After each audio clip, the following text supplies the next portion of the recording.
había sacado esta oración que me gustaba mucho, que me parecía bonita para vosotros, para los médicos, que dice: dame la fuerza, la voluntad y la ocasión para ampliar cada vez mis conocimientos, que pueda hoy descubrir en mi saber cosas que ayer no sospechaba. Os empiezo contando cosas que ya sabéis, pero no es tanto repasarlo, que la disforia de género es el término con el que en 1973 el médico John Money y a partir de ahí la psiquiatría designan lo que en 1953 Harry Benjamin había llamado transexualidad. Más tarde pasó a ser trastorno de la identidad sexual o de género. Este término dio nombre a las TICs, dando a entender que las personas transexuales tenían un trastorno y que su identidad en sí también lo era. En la última revisión fue cambiado otra vez por disforia de género.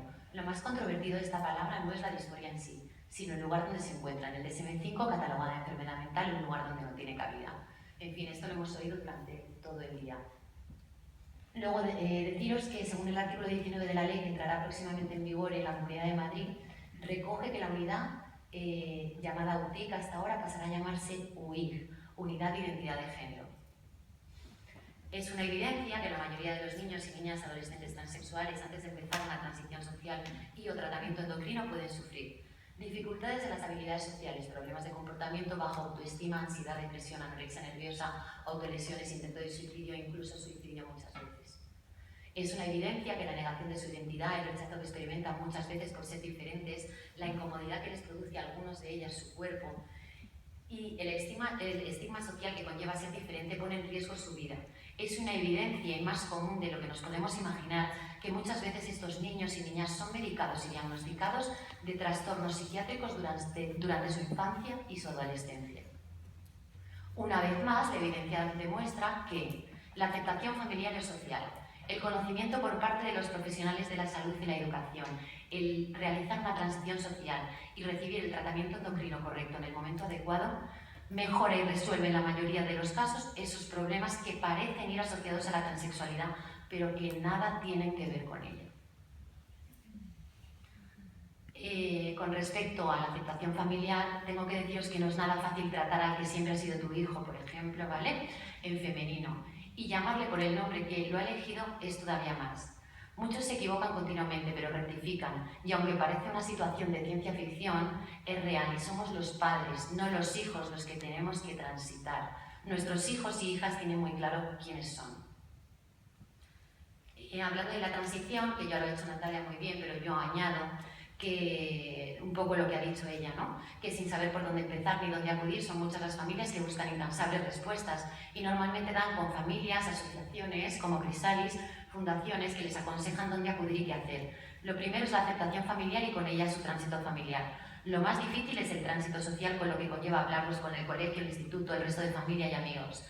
Pero tan importante es la aceptación familiar como la social para el desarrollo físico y psíquico de estos niños, niñas y adolescentes.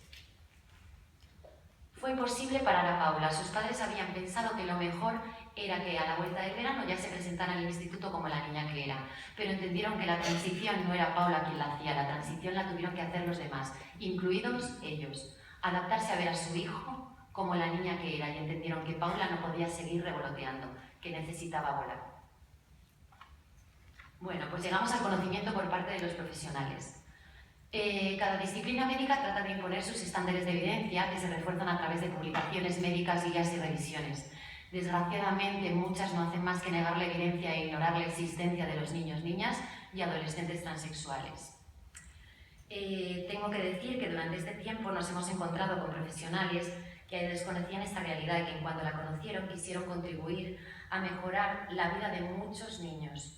Muchos de ellos han comprobado que la mayoría de las guías tardan mucho en actualizarse y según han aumentado sus conocimientos sobre la transexualidad, han sido conscientes de que no podían quedarse anclados en el pasado, decidiendo así con sentido común, experiencia y coherencia sus propios protocolos. Los niños, niñas y adolescentes trans no pueden esperar a la última revisión de un protocolo o una guía, porque su vida va a depender en la mayoría de los casos de esa espera. Y vamos a ver, vamos a empezar con el tratamiento endocrino, ¿vale? Los últimos estudios indican lo que el sentido común ya indicaba. El bloqueo de la pubertad facilita a los niños, niñas transexuales el no tener que pasar por la desagradable experiencia para la mayoría, de ver cómo su cuerpo se desarrolla en dirección contraria a su identidad. El doctor Spack denuncia que los argumentos que permiten o no el acceso a los bloqueadores hormonales y a la hormonación cruzada son más de índole política y moral que realmente científica, haciendo así un llamamiento a la comunidad científica, recordándoles la repercusión que tiene el negar a estos niños y niñas y adolescentes el tratamiento endocrino en el momento adecuado. Con respecto a esto, nos hemos encontrado también con profesionales que siguen pensando que la transexualidad se puede curar o que se pasa y someten a muchos niños a terapias psicológicas e incluso les medican esperando hasta que cumplan la mayoría de edad para ver si se curan o desisten de la idea de pertenecer a un género diferente al asignado. Algunos intentan ser los hombres y mujeres que les dicen que son y otros esperan pacientemente hasta su mayoría de edad, momento en el que con suerte su médico se convencerá que no se trata ni de un capricho ni de una idea momentánea, sino que es algo persistente. Ese momento llega cuando su cuerpo se ha desarrollado totalmente en dirección contraria a su identidad, siendo en la mayoría de los casos una tortura. Llevo desde los 14 años en la UTIC. Me dicen que seguro que antes de que llegue el verano empezaré con la hormonación cruzada. Me dijeron lo mismo hace un año, pero esta vez me han hecho análisis de sangre. Yo creo que eso quiere decir que lo voy a conseguir. Lucía, 19 años. La medicina se basa en evidencias y es evidente que los niños y adolescentes trans existen y muchos de ellos necesitarán un tratamiento médico y no dependerá evidentemente de su edad sino de su desarrollo puberal. El doctor Norman Spack recalca que la hormonación cruzada se debe realizar en función del desarrollo de cada niño, recomendando que no se retrase para que puedan desarrollar las características sexuales propias de su sexo sentido como el resto de otras personas de su misma edad.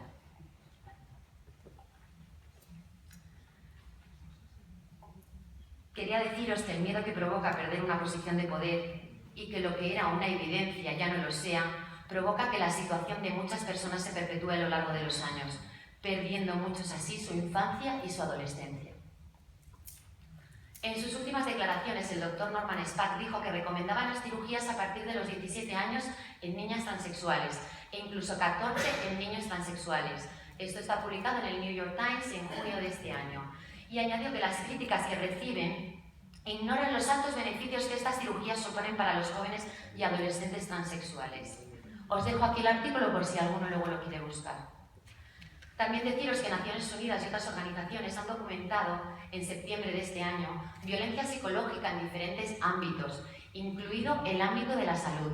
Se siguen manteniendo actitudes discriminatorias contra los adolescentes y niños trans, siendo estos incluso objeto de abuso.